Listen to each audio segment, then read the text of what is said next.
El tema de hoy es un tema interesante porque tiene el título El testimonio del testigo fiel. ¿Qué es ese testimonio? ¿Por qué es tan importante para la iglesia? ¿Y qué es lo que Cristo quiere decirle a la iglesia en este tiempo? El tema de hoy promete mucho, pero también de antemano le voy a decir algo al comenzar. Este tema es un tema que principalmente lo preparé para mí. Porque creo que si alguien necesita un cambio, debe ser el predicador. Si alguien necesita una transformación, debe ser el pastor. Si alguien necesita levantarse de manera diferente, debe ser el líder de toda iglesia. Por eso quiero comenzar diciéndole que aunque el tema de hoy es un tema bien directo, el primero que está en la banca soy yo. El testimonio del testigo fiel. Vamos a comenzar orando para pedirle al Señor que nos dirija en este tema especial. Eterno Padre que estás en el cielo, tenemos la certeza y la seguridad que en el nombre de Jesús, tu Espíritu Santo está en medio de nosotros. Y tenemos la certeza y la seguridad que trae un mensaje potente para la iglesia. El motivo es que vivimos en los tiempos finales de este mundo. El reloj está por indicar que el tiempo se ha terminado. Y necesitamos levantarnos, necesitamos purificarnos, necesitamos tener un nuevo corazón. Necesitamos, Señor, tener el carácter de Jesús. Y necesitamos proclamar un mensaje potente al mundo que solamente será predicado bajo testimonio. Gracias te damos, Señor, porque tú tienes un mensaje importante para esta iglesia. Permite que este mensaje sea abierto en libertad y que todas las personas que nos están sintonizando sientan que el mensaje es para ellos. El mensaje es para mí. El mensaje es para toda persona que nos escucha en este momento. Abre nuestro corazón y háblanos con sinceridad. Te lo suplicamos, Señor, en el nombre de Jesús. Amén. Quiero comenzar con un pasaje que se halla en Amós capítulo 9, versículo 9. Un pasaje bien interesante. Fíjense que el pasaje dice así: porque he aquí, yo mandaré y haré que la casa de Israel sea zarandeada entre todas las naciones, como se zarandea el grano en una criba y no cae un granito en la tierra. La Escritura comienza hoy presentándonos que Dios necesita zarandear a su pueblo. Dios necesita sacudir a su pueblo. Dios necesita despertar a su pueblo. Y Él tiene medios para hacerlo, mis hermanos, y lo va a hacer. Eso es una promesa bíblica. En Evento de los Últimos Días, la sierva del Señor, analizando este hecho, en la página 177 dice: el Señor viene pronto. En cada iglesia debe haber un proceso de purificación y de zarandeo, porque entre nosotros hay hombres impíos que no aman la verdad ni honran a Dios. Tremendo el mensaje que la sierva del Señor presenta. El problema que tenemos es que en medio de nosotros hay personas que quizás están engañándose a sí mismas y Dios necesita sacudir la iglesia para que la iglesia despierte, y el que está preparado, prepararse para dar el último mensaje, y el que no lo esté, hermano, que Dios tenga misericordia de nosotros. Ahora, ¿cómo es eso de un zarandeo? ¿Cómo es eso de un testimonio que batirá a la iglesia y la hará despertar? ¿Cómo funcionará eso? Es interesante, mis hermanos. El Señor dio muchas enseñanzas en cuanto a este tema. ¿Sabe que una de las señales del fin que llama la atención en la Escritura y que poco analizamos, muchas veces prestamos atención a los hechos políticos, prestamos atención a los problemas económicos, miramos la naturaleza que está convulsionando, pero no estamos mirando dentro de la iglesia? Y le voy a decir una cosa: una de las grandes señales del fin es lo que ocurre hoy día dentro de nuestras iglesias. Una de las grandes señales a las cuales tenemos que poner atención. En Mateo capítulo 24, versículo 12, la Escritura dice así: y por haberse multiplicado la maldad, el amor de muchos, ¿qué va a ocurrir? Se enfriará. Por haberse multiplicado la maldad, el amor de muchos se enfriará. Pero esto es una mala traducción. En el griego original no dice así. En el griego original hay un énfasis mucho más potente de este pasaje. Y fíjese cómo lo dice Mateo 24:12 de la versión bizantina interlineal del griego y español. Y por aumentar la violación de la ley, se enfriará el amor de la mayoría. Fíjese que es distinto. Por pisotearse en el mundo la ley de Dios y la iglesia tener contacto con el mundo, ¿qué vendrá como resultado? Que en la mayoría, el amor se enfríe, mis hermanos. En la mayoría. Por el hecho de nosotros estar conectados con el mundo, en medio del mundo, y el mundo lo único que hace es pisotear y pisotear la ley, en la iglesia será afectada. Ahora, en eventos de los últimos días, la sierva del Señor dice, habrá un zarandeo de cedazo. A su tiempo, la paja debe ser separada del trigo. Debido a que la iniquidad abunda, el amor de muchos se ha enfriado. Es precisamente el tiempo cuando lo genuino será lo más fuerte. Interesante. ¿Qué es lo que va a ser más fuerte? Lo genuino será más fuerte. Ahora, ¿cómo funciona esto? ¿Cómo es que el amor se ha enfriado? ¿Cómo es que hay un amor fingido? ¿Sabe que el apóstol Pablo habló mucho sobre la condición de la iglesia? Y lo presenta en 1 Timoteo capítulo 2 versículo 3. Yo he conseguido a mucha gente que usa este pasaje para hablar del amor del mundo. Hermano, por favor, este pasaje apunta a la situación interna en la iglesia. Y note la descripción que hace el apóstol Pablo. También debes saber esto, que en los postreros días vendrán tiempos peligrosos, porque habrá hombres amadores de sí mismos, avaros, vanagloriosos, soberbios, blasfemos, desobedientes a los padres, ingratos, impíos. Está hablando de la condición de nuestra iglesia, mis hermanos. Sin afecto natural, implacables, calumniadores, intemperantes, crueles, aborrecedores de lo bueno, traidores, impetuosos, infatuados, amadores de los deleites más que de Dios. Y luego dicen que tendrán apariencia de piedad, pero negarán la eficacia de ella. A esto se evita. Tremendo.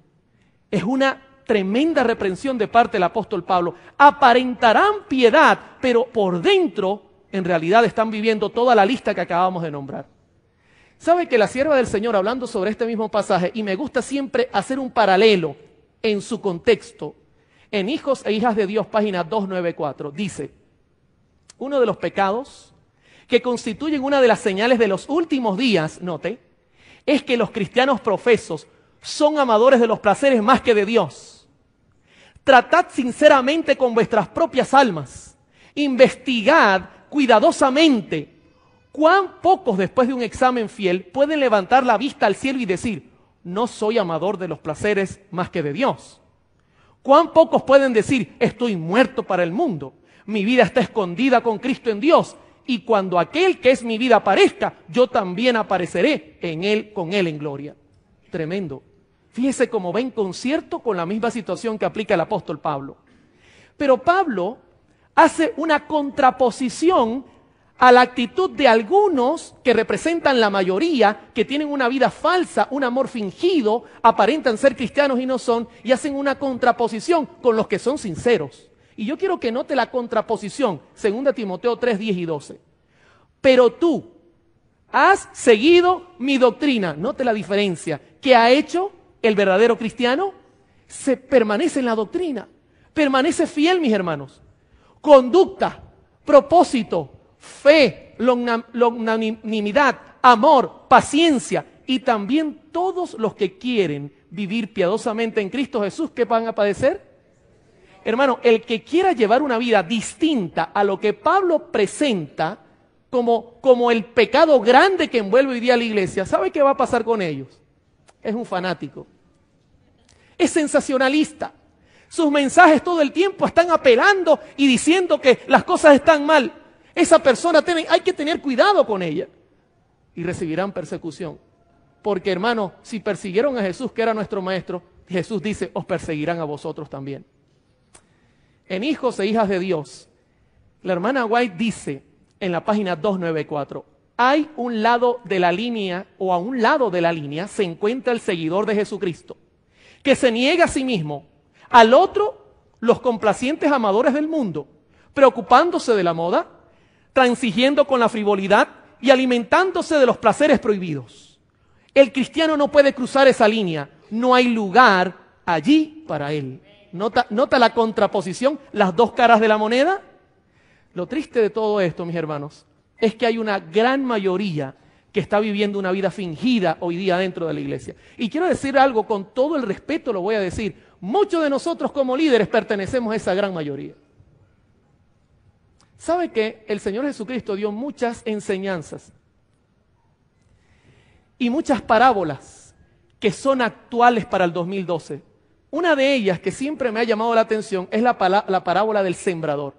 El sembrador presenta todas las fases de aquellos que en algún momento o escucharán el mensaje. Quiero comenzar con el primer grupo. Por ejemplo, en Mateo 13:4, Jesucristo habló de un grupo y dijo, mientras sembraba, parte de la semilla cayó junto al camino y vinieron las aves y la comieron. Ese grupo representa a las personas que oyen el mensaje, pero las aves vienen y al caer el mensaje la agarran, se lo llevan y la persona no cree y nunca termina siquiera en la iglesia. No acepta. Pero es interesante que Cristo habló de un segundo grupo en Mateo 13:5-6. Parte cayó en pedregales, donde había mucha tierra. No había, mucha tierra. Y brotó pronto porque no tenía profundidad de tierra. Pero salido el sol se quemó porque no tenía raíz y se secó. Otra parte de la semilla cayó donde había abundancia de piedra. Cuando el arbolito comenzó a tratar de bajar, no consiguió oportunidad porque estaba trancado. Eso representa a personas que escuchan gozosamente el mensaje. Hermano Oliver, tremendo, es una cosa maravillosa, pero no profundizan en la verdad. Se quedan hasta ahí y una vez vienen las dificultades, vienen los problemas. Resulta que una vez que han creído, se van rápidamente. Son de corta duración, dice el Señor. Pero ¿sabe qué? En el tercer grupo se encuentran los que fingen el amor dentro de la iglesia. Y Jesucristo los presentó de esta manera en Lucas 8:14. La que cayó entre espinos, ¿qué representan los espinos en la Escritura? A Jesús se los clavaron en la cabeza. Salieron inmediatamente cuando el pecado entró en la tierra, lo primero que hizo fue salir espinas. Donde yo vivo hay muchas espinas. Es una zona árida, yo digo que ahí debe haber mucho pecado. Está lleno de espinas. Una vez un perro me perseguía y tuve que atravesar un matorral. Pasé como 2 horas sacándome espina por espina en todas mis piernas. Jesucristo dice, la que cayó entre espinos, estos son los que oyen, pero oyéndose, son ahogados por los afanes y las riquezas y los placeres de la vida y no llevan fruto. ¿Sabe que esa traducción está también un poquito débil? Yo voy a usar el original griego para que usted note la diferencia. En Lucas 8:14, leo nuevamente.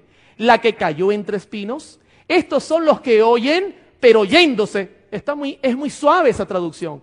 Por humai, se apartan, se salen del camino, es la traducción correcta. Ellos, aunque están en el camino, se están apartando del camino. Y la Escritura dice que son ahogados por los afanes y las riquezas y los placeres de la vida y no llevan fruto.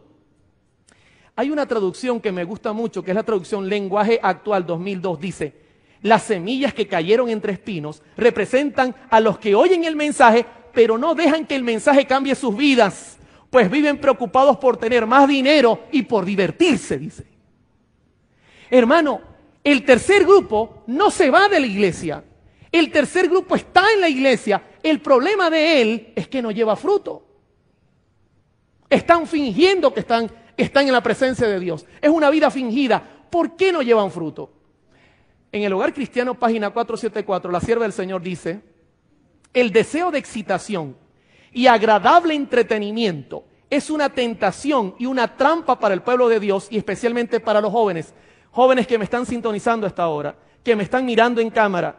El diablo tiene un plan. Si la sierva del Señor en su tiempo veía que el entretenimiento era peligroso, ¿cómo será ahora que todo es entretenimiento?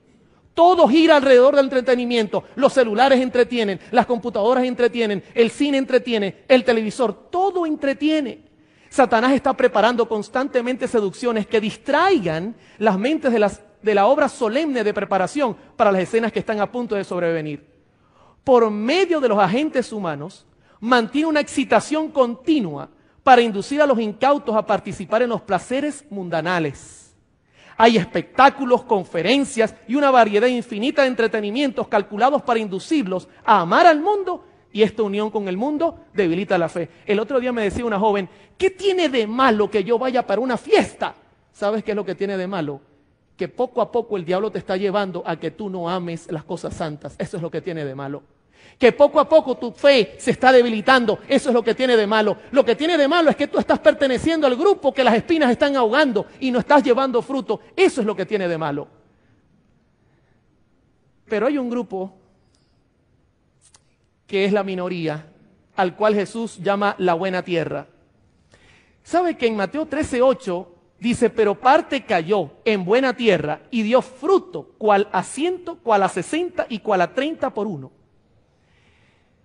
En palabras del Vida, el gran maestro, la hermana White explica qué es dar fruto. Y yo quiero que ustedes como iglesia queden claros, hermano, el tema de hoy es vital, porque yo me quiero salvar. ¿Usted se quiere salvar? ¿Sabe qué característica debe tener usted para ser buena tierra? ¿Sabe qué diferencia tenemos que tener nosotros para poder estar en el libro de la vida cuando venga Jesucristo y leer nuestro nombre?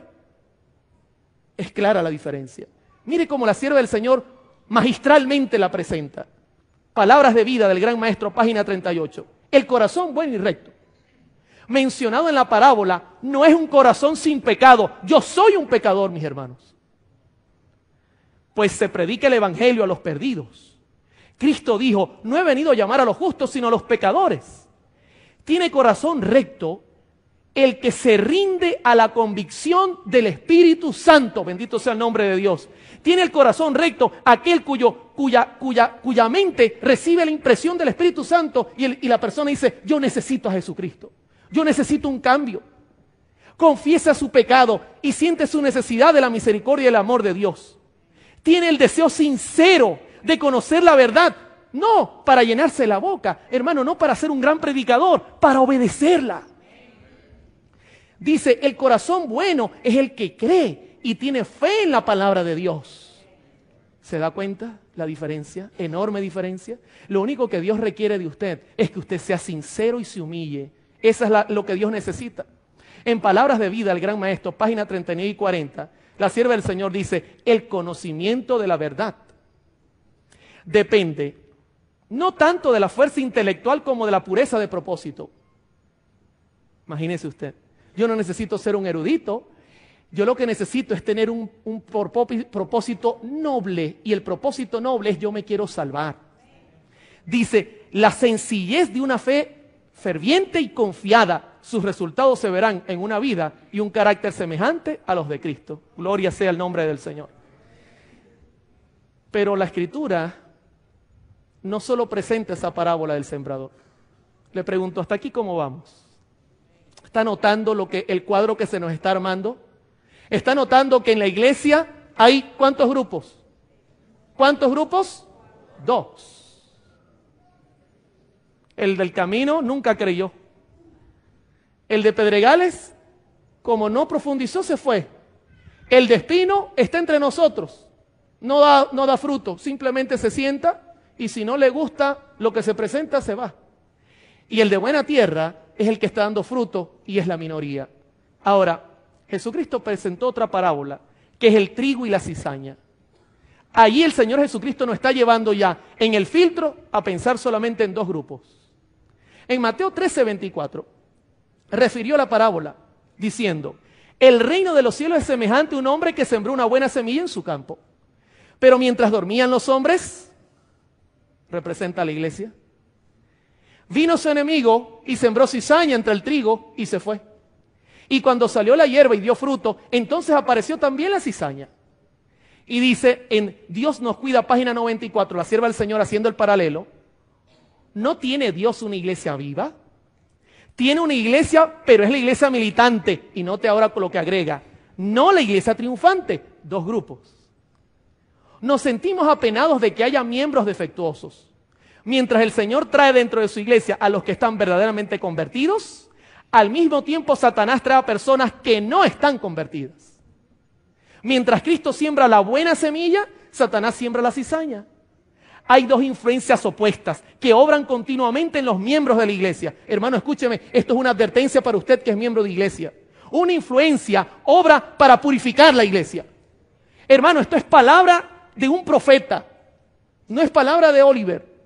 Yo me estoy escudando en la voz de los profetas. No diga que el hermano Oliver dijo, esto lo está diciendo un profeta actual. Hay un grupo que está interesado en que la iglesia sea purificada, por eso tenemos esta campaña. Por eso hay un énfasis, hermano, de que necesitamos un cambio espiritual. Pero escúcheme bien, dice la cita, y la otra, la corrupción del pueblo de Dios. Dos grupos, mis hermanos. Dos grupos bien claros y definidos. En Mateo 13:27, Jesucristo nos pone la atención de que no nos preocupemos por cómo se va a separar uno del otro. Dice, vinieron entonces los siervos del padre de familia y le dijeron, Señor, ¿no sembraste buena semilla en tu campo? ¿De dónde pues tienes cizaña? Él les dijo, un enemigo ha hecho esto. Y los siervos le dijeron, ¿quieres pues que vayamos y la arranquemos? ¿Saben quiénes son los siervos? Nosotros. Y él les dijo, no sea que al arrancar la cizaña, arranquéis también con ella el trigo. Hermano, escúcheme, su labor no es andar persiguiendo como un policía a nadie. Su labor no es preocuparse de cómo se va a arrancar la cizaña. Esa labor le pertenece a Dios. En Joya de los Testimonios, tomo 1, página 312, la sierva del Señor añade, note el paralelismo en todas las citas. Satanás, al rebelarse, arrastró consigo una tercera parte de los ángeles. Estos se apartaron del Padre y del Hijo y se unieron con el instigador de la rebelión. Teniendo presentes estos hechos, debemos obrar con la mayor cautela. ¿Qué podemos esperar sino pruebas y perplejidad en nuestra relación con hombres y mujeres singulares? Debemos soportar esto y evitar la necesidad de arrancar la cizaña, no sea que el trigo sea desarraigado también. ¿Sabe cuál es el problema si nosotros nos pusiéramos a estar persiguiendo? Que se pudiese colocar o presentar un colapso en la iglesia y muchos sinceros serían sacudidos sin necesidad. Pero la pregunta clave es, ¿y cómo va a ser Dios para separar el uno del otro? Le hago una pregunta, ¿quiere conocerlo? ¿Quiere saber cuál es el método divino para separar a su pueblo del que finge ser su pueblo? ¿Quiere saber cuál es el medio que la Biblia lo presenta con claridad? En Mateo 22:14, Jesucristo lanza una advertencia. Escúcheme, hermano, esto es para ti. Yo espero que el Espíritu Santo esté hablando a tu conciencia. No creas que es una persona que quizás es un pecador común. Es el Espíritu Santo que está hablándote a tu conciencia. Dice, porque muchos son llamados, Mateo 22:14, ¿y cuántos escogidos? Pocos escogidos. Siempre Dios ha tenido un pequeño remanente. En el mundo somos 16 millones de adventistas. ¿Cuántos millones? Hermanos, son 6.900 países. Son 192 lenguas que tenemos que alcanzar. Y somos 16 millones de adventistas. Pero le hago una pregunta. ¿En estos 16 millones de adventistas hay dos grupos o no hay dos grupos? No diga que yo estoy dividiendo la iglesia porque yo estoy usando a los profetas. Si va a apedrear a alguien, comience por los profetas. Deja a mí de último. Le pregunto ahora, de los 16 millones de adventistas nominales escritos en los libros, ¿cuántos tiene el Señor firmes y parados en la verdad presente? ¿Qué le parece si dejamos que la profeta nos diga qué es lo que está pasando? Fíjese que en De Evento de los Últimos Días, página 176, ella dice, es una solemne declaración la que hago a la iglesia, de que ni uno, fíjese que no dijo uno, ni uno de cada 20 de aquellos cuyos nombres están registrados en los libros de la iglesia se haya preparado para terminar su historia terrenal y que estaría tan ciertamente sin Dios y sin esperanza en el mundo como el pecador común. Es solemne esta cita. Ni uno. Si yo hago la fórmula, ¿sabe de cuánta gente estaríamos hablando? Entre 100.000 y 300.000 de 16 millones. ¿Cómo va a ser el Señor para hacer que su pueblo sea separado de la cizaña? ¿Cómo va a ser Dios para lograrlo? Dios tiene un plan. Y personalmente yo creo que ese plan ha comenzado a suceder. Y lo que digo es algo solemne, mis hermanos. En Amós 9:9 comenzamos con una cita interesante, porque aquí yo mandaré y haré que la casa de Israel sea zarandeada entre todas las naciones, como se zarandea el grano en una criba y no cae un granito en la tierra. Mis hermanos, el Señor tiene un plan y es zarandear a su iglesia. ¿Cómo lo va a hacer? ¿Cómo la va a sacudir? En Juan capítulo 6, la Biblia revela una situación interesante. Cristo, cuando predicaba, lo seguían multitudes. Pregunto, ¿cuántos se alimentaron de los panes y los peces? ¿Cuántas personas? ¿4,000? ¿5,000? Hermanos, ahí no se contaron a las mujeres y a los niños. ¿Cuántas personas le dieron la bienvenida a Jesús cuando entraba a Jerusalén? Miles. Pero quiero decirle una cosa. En los propios días de Jesús, Jesús zarandeó a sus seguidores. Y usted dirá, ¿cómo así, hermano Oliver? Sí lo hizo. Y tal cual lo hizo Jesús, se volverá a repetir. ¿Sabe por qué? Porque se acercaba el Pentecostés. Su iglesia recibiría su poder. Y Jesús necesitaba que quedaran los fieles para recibir su poder. Y Jesús zarandeó a su iglesia. Y usted dirá, ¿cómo lo hizo, hermano Oliver? En Juan 6 presenta la enseñanza. Versículo 51. Están la gente reunida, son miles reunidos. Y Jesús les dice, yo soy el pan vivo que descendió del cielo. Si alguno comiere de este pan, vivirá para siempre. Y el pan que yo daré es mi carne, la cual yo daré por la vida del mundo. Entonces los judíos contendían entre sí diciendo, ¿cómo puede este darnos de comer su carne? Este está loco. Jesús le dijo, de cierto os digo, si no coméis la carne del Hijo del Hombre y bebéis su sangre, no tenéis vida en vosotros. El que come mi carne y bebe mi sangre tiene vida eterna, y yo le resucitaré en el día postrero. Porque mi carne es verdadera comida y mi sangre es verdadera bebida. El que come mi carne y bebe mi sangre, en mí permanece y yo en él. Note que el Señor predica un sermón poderoso, mis hermanos, y comienzan a cuestionarlo. En Juan 6 aclara de lo que está hablando. Versículo 63. El Espíritu es el que da vida. La carne para nada aprovecha.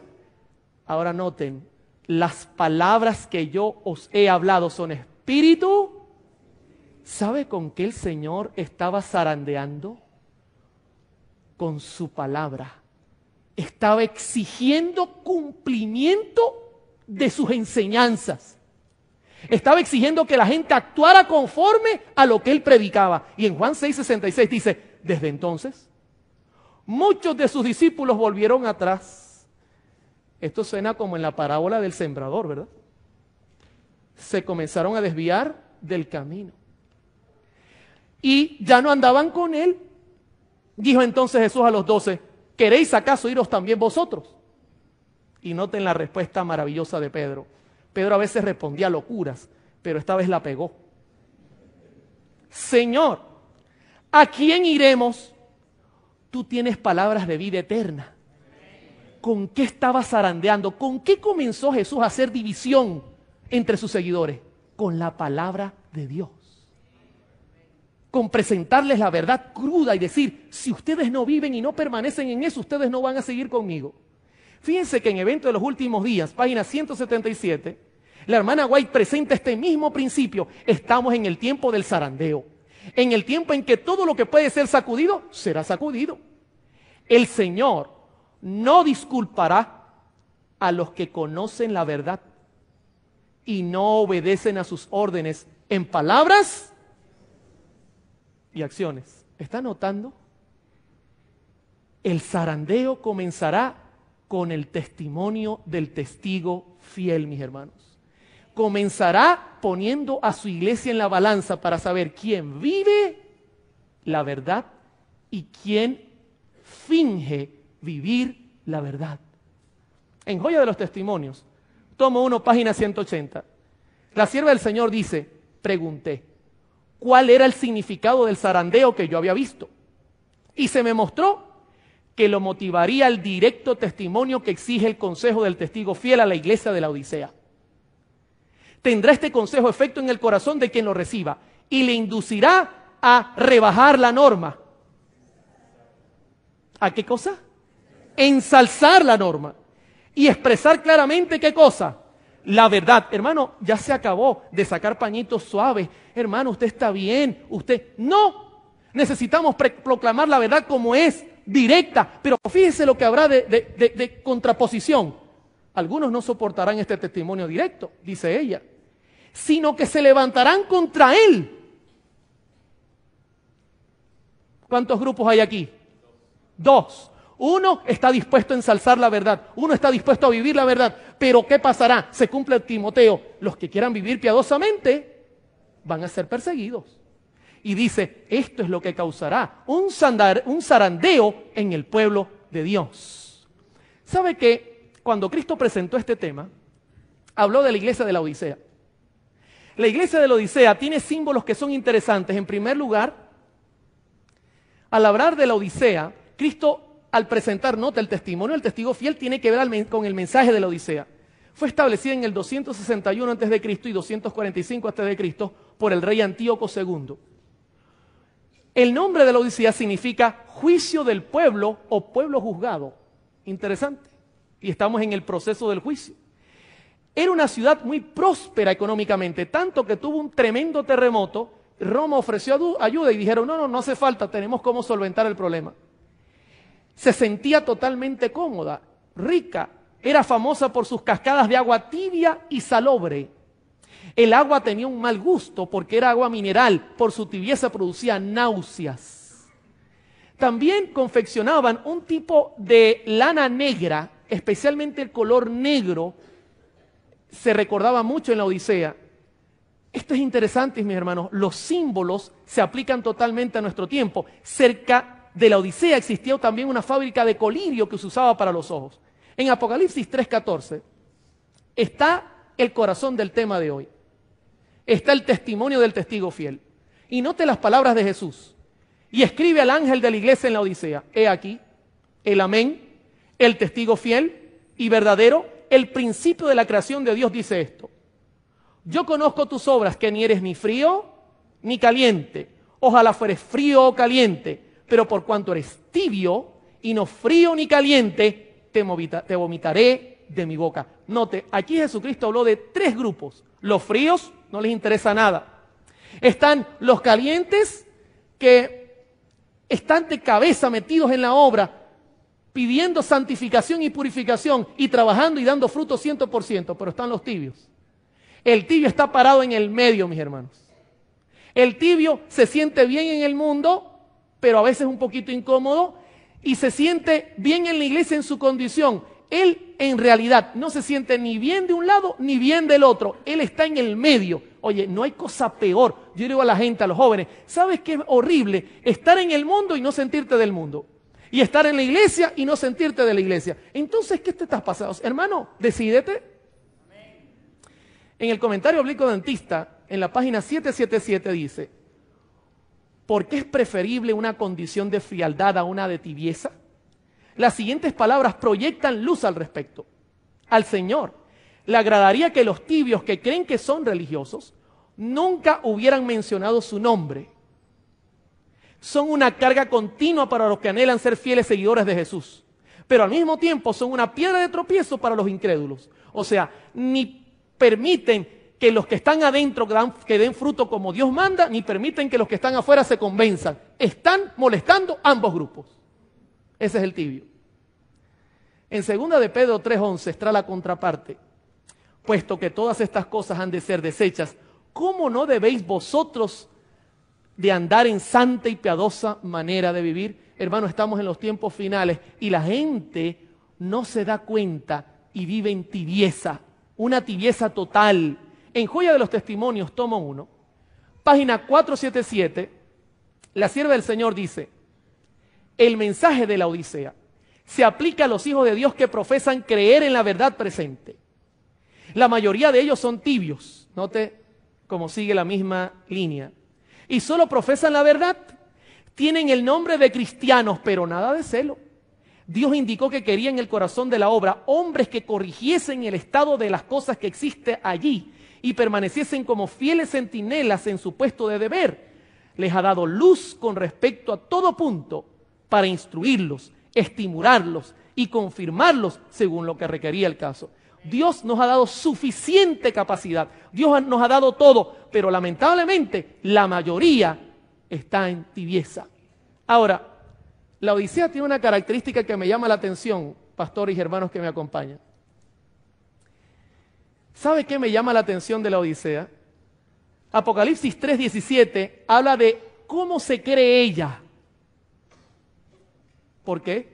Tú dices, yo soy rico y me he enriquecido y de ninguna cosa tengo necesidad. Y no sabes, dice Jesús, que tú eres un desventurado, miserable, pobre, ciego y desnudo. ¿Sabe? La Odisea está en serios problemas porque ella piensa que es así. Ella está en harapos, se está muriendo espiritualmente, pero ella cree de ella que ella es santa, que ella es pura, que ella es perfecta, que mejor que ella no hay nada en esta tierra. Por amor al Señor, mis hermanos, ese espíritu es diabólico. Yo soy rico, ahí tirado en el piso, con los pantalones rotos, pobre. Yo me he enriquecido y no tengo necesidad. En el comentario bíblico dentista, la hermana White dice en el tomo 7, página 974, de ellos dice Cristo, os jactáis de ser ricos y estar enriquecidos con supuestas victorias espirituales, pero en realidad no sois ni fríos ni calientes, sino que estáis llenos de una vana facultad. A menos que os convirtáis, no podréis ser salvos, puesto que estropearíais el cielo con vuestra profana sabiduría. Ellos creen que están súper bien y esa sabiduría profana echaría a perder el reino de los cielos. No puedo aprobar vuestro espíritu y vuestra obra. No procedéis de acuerdo con el ejemplo divino. Estáis siguiendo un molde que solo es vuestra propia invención, porque sois tibios, debo escupiros de mi boca. Hermanos, cuando este servidor se levanta en muchos lugares y presenta temas como estos, la gente dice, hermano Oliver, está siendo demasiado directo, la iglesia tampoco está así. Ese es el espíritu de la Odisea. Se siente rica.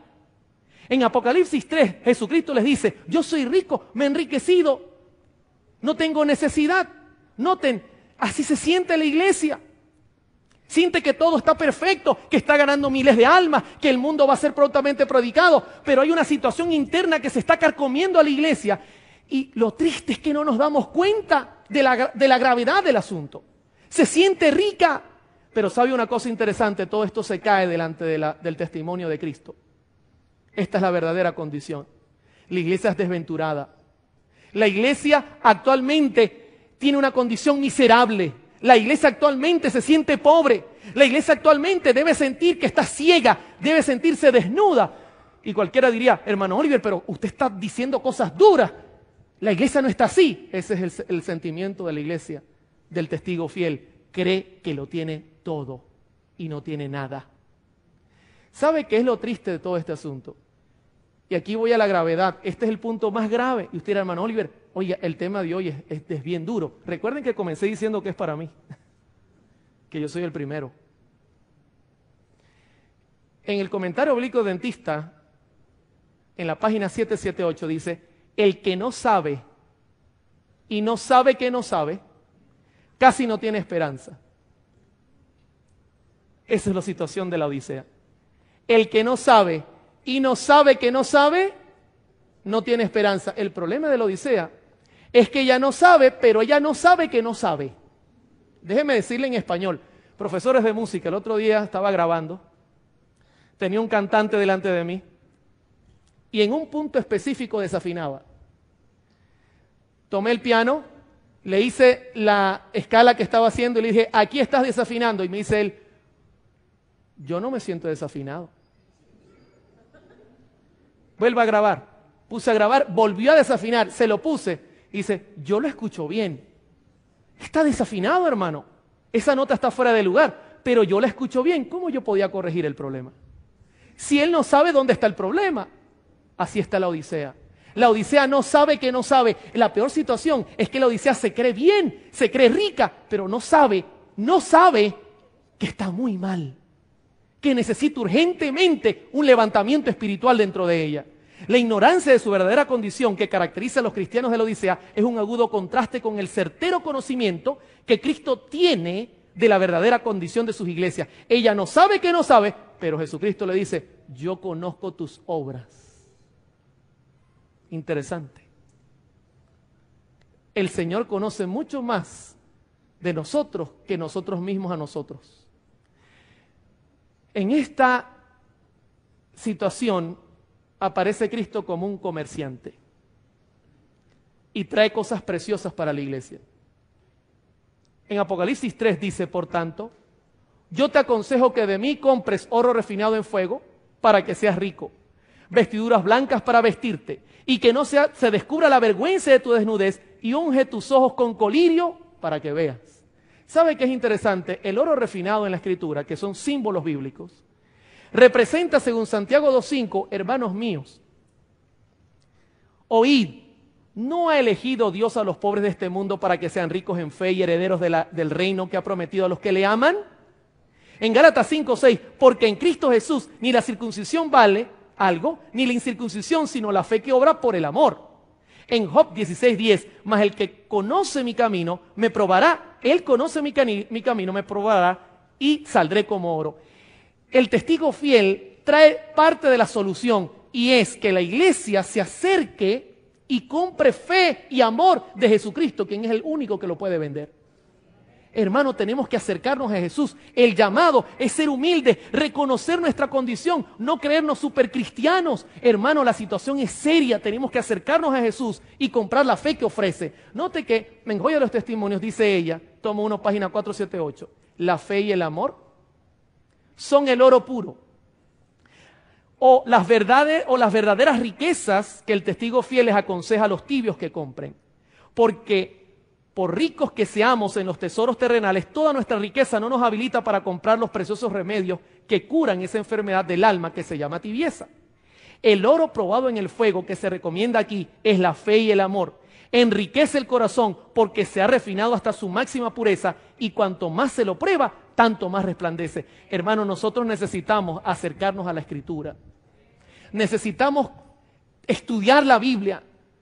Centrarnos en los testimonios que tenemos, dedicar más tiempo. ¿Sabe por qué la iglesia está en la condición actual que está? Porque ha abandonado a los profetas y la Escritura es clara, si usted abandona a los profetas, el pueblo andará ciego, mi hermano. El pueblo no sabrá qué hacer. Hemos abandonado, estamos leyendo cosas que no valen la pena, perdiendo el tiempo en cosas que no sirven, mientras que deberíamos estar preparándonos para la batalla final. Y la sierva del Señor dice, acérquense a Cristo, compren de Él la fe que vale, que procede de la palabra de Dios. Pero aparte de eso, nos pide comprar vestiduras blancas. En Gálatas 3:27 dice, porque todos los que habéis sido bautizados en Cristo, de Cristo estáis revestidos. En Mateo 22:11, y entró el rey para ver a los convidados, y vio ahí un hombre que no estaba vestido de boda. En Apocalipsis 3:4, pero tienes unas pocas personas en Sardis que no han manchado sus vestiduras, y andan conmigo en vestiduras blancas, porque son dignas. ¿Qué representan las vestiduras? En Joya de los Testimonios, tomo 1, la hermana White dice, la vestidura blanca es la pureza de carácter. La justicia de Cristo impartida en el pecador. Es a la verdad una vestidura de tejido celestial que puede comprarse únicamente de Cristo para una vida de obediencia voluntaria. Hermano, la vestidura blanca representa sencillamente acercarnos a Jesús para que Él nos entregue su gracia y su poder y nos vista de blanco. No creer que nosotros podemos, sino confiarnos en su poder como Dios que perdona. Mire, para hacérselo práctico, yo entro a un sitio noticioso, estoy revisando las noticias y de repente puede haber una mujer desnuda allí, puede haber una situación. Yo no puedo confiar en mi poder, yo tengo que confiar en los méritos de Cristo y decir, Señor, ayúdame, soy pecador. Perdóname, ten misericordia de mí, vísteme de tu gracia, ayúdame a amar lo que tú amas y aborrecer al pecado. Hermano, es confiar en la obra de Jesús. La iglesia, el problema que tiene es que cree que puede contra el pecado sin Jesús y no sabe que no sabe. ¿Sabe? Aparte de eso, le pide que compre colirio. En Juan 16:8 dice, y cuando venga el Espíritu Santo, convencerá al mundo de pecado, de justicia y de juicio. El Espíritu Santo es el que nos tiene que abrir los ojos para entender lo que está pasando. En Hebreos 5:14 dice, pero el alimento sólido es para los que han alcanzado madurez, para los que por el uso tienen los sentidos ejercitados en el discernimiento del bien y del mal. Hermano, Dios nos pide que nosotros supliquemos al Espíritu Santo que nos abra el entendimiento a través de la Escritura, para que podamos discernir qué es lo bueno y qué es lo malo. ¿Sabe el gran problema que hay hoy día? Que no hay discernimiento espiritual. Yo le puedo colocar aquí cualquier cantidad de estilos musicales y preguntar, ¿cuál es el estilo musical que Dios quiere para su iglesia? Y unos dirán una cosa y otros dirán otra cosa. ¿Sabe por qué? Porque cada uno decide según lo que cree y no según la Escritura. Ese es el problema, mis hermanos. Estamos tomando decisiones por lo que nosotros pensamos y estamos dejando que el discernimiento espiritual se base en lo que nosotros creemos y no lo que dice el escrito está. Y Pablo se los dice claramente. En Santiago 1:5 dice, y si alguno de vosotros tiene falta de sabiduría, pídala a Dios, el cual da a todos abundantemente y sin reproche, y le será dada. Joya de los Testimonios, tomo 1, página 478. Note lo que dice. Interesante. El colirio es aquella sabiduría y gracia que nos habilitan para discernir entre lo malo y lo bueno. ¿Se da cuenta por qué la iglesia en los últimos días no ve? Porque el único instrumento que le habilita a usted para discernir entre lo bueno y lo malo es la voz de los profetas que fueron inspirados por el Espíritu de Dios. Si usted abandona eso, usted no tiene discernimiento espiritual. Sigue diciendo, y para reconocer el pecado bajo cualquier disfraz, Dios ha dado a su iglesia ojos que Él quiere que sean ungidos con sabiduría para que vean claramente. Pero muchos sacarían los ojos de la iglesia si pudiesen, porque no quieren que sus obras salgan a la luz, no sea que resulten reprendidos. El colirio divino impartirá claridad al entendimiento. Cristo es el depositario de todas las gracias. Él dice, yo te amonesto que de mí compres colirio. ¿Sabe?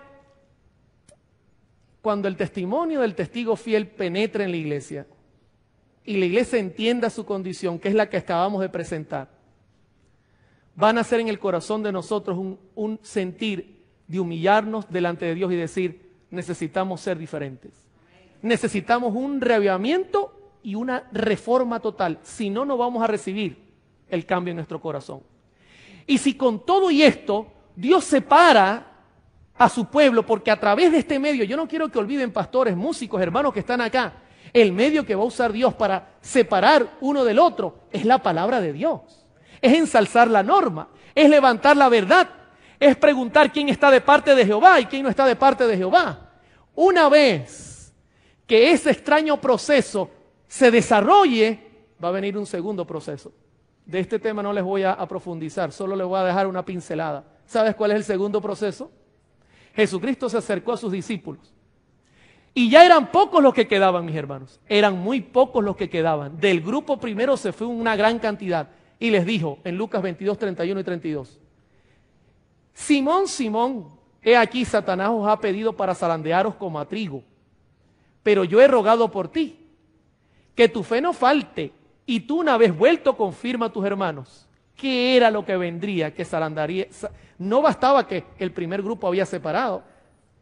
Ahora tenía que haber una separación mucho más profunda. ¿Y qué ocurrió? Hubo persecución. Hermano, escúcheme, estamos viviendo en los días donde Dios quiere levantar la verdad y muchos se van a oponer. Muchos llaman a un reavivamiento y una reforma, pero quieren que venga en son de paz. Jesús dijo que vendría en son de espada, porque Satanás no lo va a aceptar. Cuando a través de este extraño proceso Dios cure a la iglesia y comience a hacer su obra extraña, entonces vendrá la persecución que está prometida en la Biblia y terminará de purificar a su iglesia. ¿Sabe lo que dice la sierva del Señor en Evento de los Últimos Días, páginas 177 y 178? La prosperidad contribuye a que ingresen en la iglesia multitudes que meramente profesan la religión. Debido a la falta de persecución, han ingresado en nuestras filas hombres que aparentan estar firmes y tener un cristianismo incuestionable, pero quienes, si la persecución surgiese, se apartarían de nosotros. ¿Está viendo las dos caras de la moneda? Si hay un zarandeo, vendrá por la palabra del testigo fiel y luego será rematada por la persecución. Interesante. Ahora, quiero terminar diciéndoles que Jesucristo aparece tocando. Y esta noche está tocando tu corazón. Él quiere que tú seas trigo. Él tiene el poder de que si tú tienes una vida de cizaña sin fruto, Él tiene el poder hoy de convertirte en trigo. Pero tú debes aceptar la reprensión. Tú debes aceptar que tu vida no es la del niño rico, sino la del niño pobre. Y debes aceptar que necesitas un cambio total, un total cambio que se base en vivir la fe que tú dices que tienes. Y el Joya de los Testimonios, tomo 2, página 355, la sierva del Señor dice, aunque existen males en la iglesia, y los habrá hasta el fin del mundo, la iglesia ha de ser en estos postreros días luz para un mundo que está contaminado y corrompido por el pecado. La iglesia debilitada y deficiente es la iglesia de hoy, que necesita ser reprendida, amonestada y aconsejada. Es el único objeto de esta tierra al cual Cristo concede su consideración suprema. Tremendo mensaje, mis hermanos. Hermano, tú como persona, como miembro de iglesia, Cristo tiene sobre ti sus ojos, porque Cristo quiere que tú te salves. Cristo quiere que tú participes. Cristo no quiere que hayas perdido tu tiempo en esta iglesia. Cristo no quiere que tú hayas perdido tu tiempo sentándote aquí, haciéndote meramente como un cristiano fiel, pero que está ahogado. No, Cristo quiere llevarte a su reino. Pero necesitamos entender nuestra situación personal. No podemos taparnos los ojos. Hermano, no podemos llevar un cristianismo falso. Tenemos que llevar un cristianismo sincero. Y Jesús aparece al tocando la puerta. En Apocalipsis 3:20, he aquí yo estoy a la puerta y llamo. Si alguno oye mi voz y abre la puerta, entraré a él, dice el Señor, y cenaré con él. Y note que hay un intercambio. Y él conmigo. Necesita la iglesia tener un intercambio entre Jesús y la iglesia. Hermanos, es mi sincera petición a Dios en esta hora, que el Señor te pueda ayudar y tú puedas cumplir el cometido que el Señor tiene para ti, que el Señor te pueda instruir en justicia y que tú te puedas levantar en estos últimos días. Recuerda que Dios te quiere como trigo, no te quiere como cizaña. Vive la verdad que crees. No estés diciendo simplemente que eres miembro de iglesia y que perteneces a la mayoría de los que no van a estar con la iglesia. El Señor te está llamando en estos días finales para hacer la obra maravillosa de predicar el evangelio al mundo.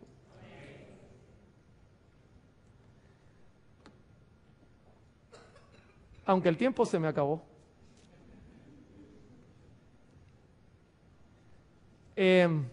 Hice una pequeña pausa para que los editores puedan trabajar. Saben que en 1984 yo era un niño de unos 15 años, entre el 84 y el 86. Y me di cuenta que yo era cizaña en la iglesia.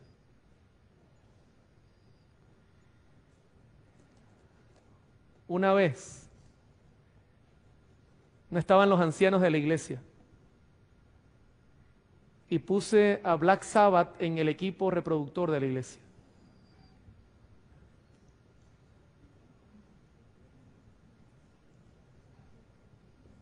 Cuando me llevaban a los campamentos, el sábado, pasaba todo el sábado escuchando música rock. Está sonando el reloj, ¿no? Está tocando un guaguancó.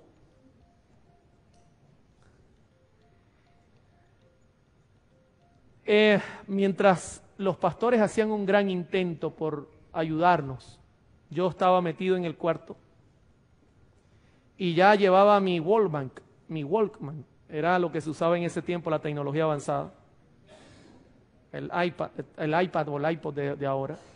Y ahí pasaba mi tiempo, mis hermanos, escuchando mi rock el mismo día sábado. Y mi testimonio lo que hacía era golpear a la iglesia. Yo me rebelaba contra la iglesia y decidí irme de la iglesia porque dije, yo no puedo seguir así, yo soy un falso cristiano, yo me voy a ir. Decidí abandonar la iglesia. Yo ahora entiendo por qué Dios dice, yo prefiero que tú seas frío, porque El tibio está en la iglesia engañándose a sí mismo, mis hermanos. El tibio cree que se va a ir a la iglesia sin leer la Biblia, al cielo, perdón. El tibio cree que va a ir al cielo sin orar. El tibio cree que va a engañar al pastor llegando el sábado y levantando la mano diciendo yo estudié y antes de venir a la iglesia, estudié rapidito. Y yo me di cuenta que yo estaba engañándome y decidí irme de la iglesia. Jóvenes, hermanos que me están escuchando, pisé fondo. En los 14 años que tuve de vida, los viví perdidamente. Cuando yo leo la historia del hijo pródigo, me siento el hijo pródigo. Boté mi vida y pisé hasta el fondo, como músico, como persona, hice cosas que yo espero que el Señor Jesucristo haya borrado de mi expediente. Y cuando pisé ese fondo, me di cuenta que no podía seguir así, que no era feliz. El Señor usó extrañas maneras de atraerme a Él. Cuando decidí volver a la iglesia y darle una oportunidad a Dios, el diablo me había corrompido tanto que yo necesitaba un gran milagro para salvarme. Y llegó un momento en mi vida que seguía yo siendo una persona perdida y tomé en mi mente la consideración de acercarme a Cristo para salvarme. Y quiero decirle algo, no físicamente, pero sí mentalmente tenía una lucha tremenda. Y en la lucha tremenda que tenía, el diablo estaba delante de mí diciéndome, ¿vas a volver a la iglesia? ¿Vas a seguir engañando a la gente de la iglesia?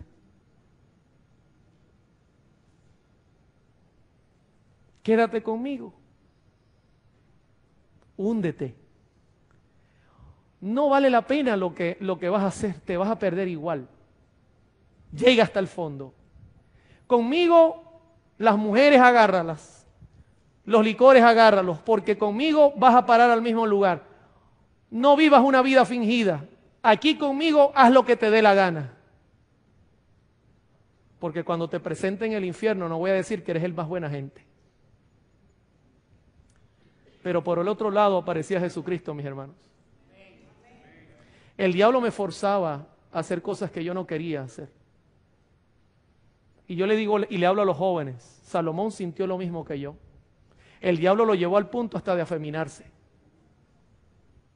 y hacer cosas que él no deseaba. Porque el diablo quiere que tú hagas todo lo que puedas para destruirte a ti mismo. Ese es su fin. Cuando aparece Jesucristo, jóvenes y músicos y pastores, Jesucristo me ofrece el plan B, que para mí era un plan B, que pasó a luego ser plan A. Y me dice, mira, si tú crees en mí,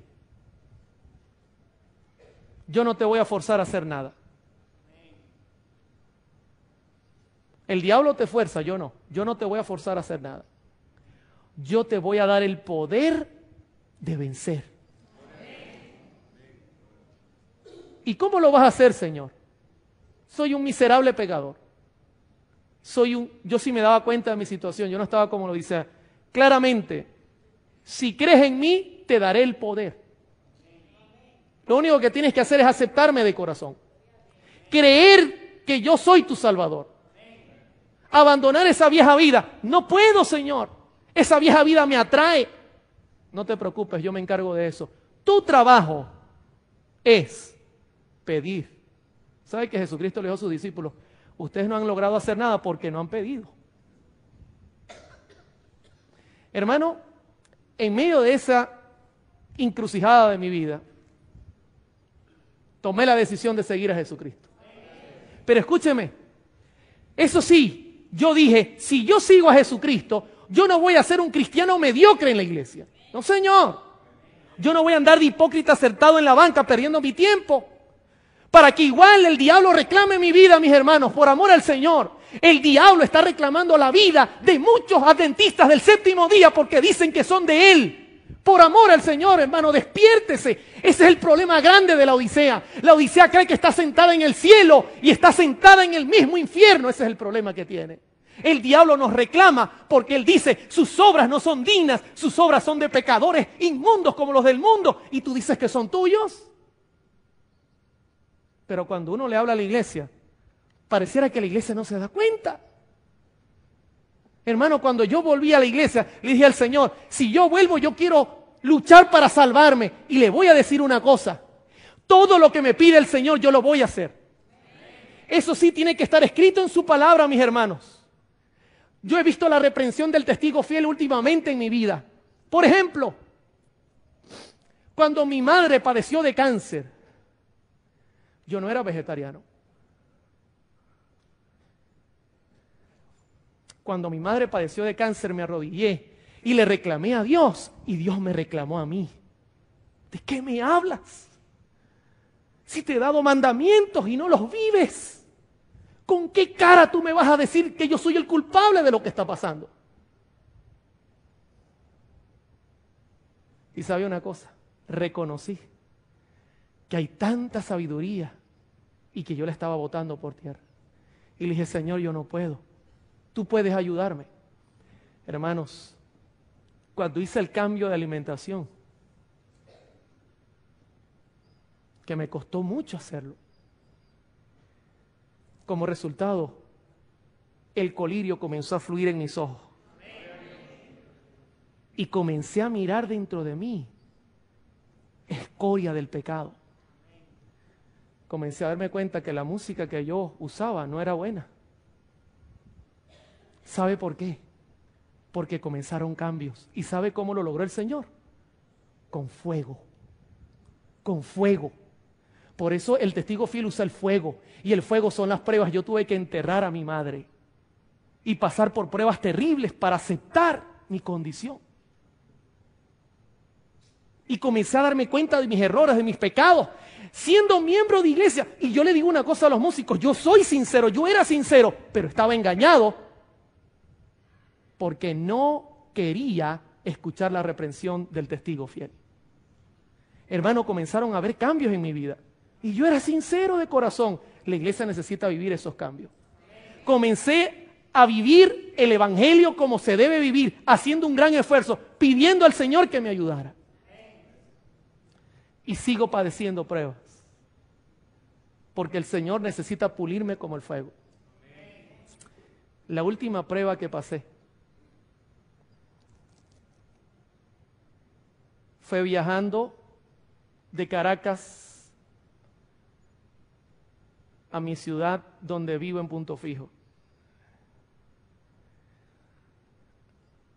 El avión descendió y cuando estaba posicionado sobre la pista de aterrizaje se elevó al cielo nuevamente. El avión dio la vuelta, volvió a posicionarse sobre la pista de aterrizaje y se elevó nuevamente. Cuando yo me di cuenta que el avión no aterrizaba, inmediatamente yo dije, este avión no va a aterrizar, tiene problemas. La gente comenzó a sentir terror. Prendí mi celular. Escribí un mensaje a mi esposa que me esperaba abajo con mi niña. Y le dije, mi amor, este avión no va a aterrizar. Pero tenemos una cita tú y yo en el reino de los cielos. Y yo voy a estar contigo ese día. Allí nos veremos. El avión dio la tercera vuelta. La torre de control miró las ruedas y no bajaban. La gente me pregunta, ¿y qué pensaste en ese momento? ¿No le reclamaste al Señor que eres un predicador? ¿Que venías de hacer su obra? Querido hermano, cuando uno se enfrenta a la muerte y uno es un cristiano sincero y fiel, uno no le dice al Señor lo bueno que ha hecho. Uno lo único que le dice al Señor es, únicamente tú me puedes salvar. Tú eres el único que tiene los méritos. Y sabes, eso fue lo único que pensé. Señor, en tus manos encomiendo mi espíritu. el día del juicio, tus obras no te van a salvar, son los méritos de Cristo que tú estés viviendo en tu vida personal. El avión dio una cuarta vuelta y el piloto decidió aterrizar en esa situación. La gente se desmayaba, lloraba. Algo me hizo que me levantara y orara, delante de los gritos de la gente. Levanté mi mano, pedí silencio y elevé una oración corta. El avión golpeó las ruedas de atrás, el problema era adelante, y la misma caída desprendió las de adelante y logramos aterrizar. Queridos hermanos, cuando me conseguí con mi familia, me di cuenta que de nada sirve estar en una iglesia cuando tú estás perdido dentro de la iglesia. Yo te animo en el nombre de Jesús a que decidas a quién vas a servir.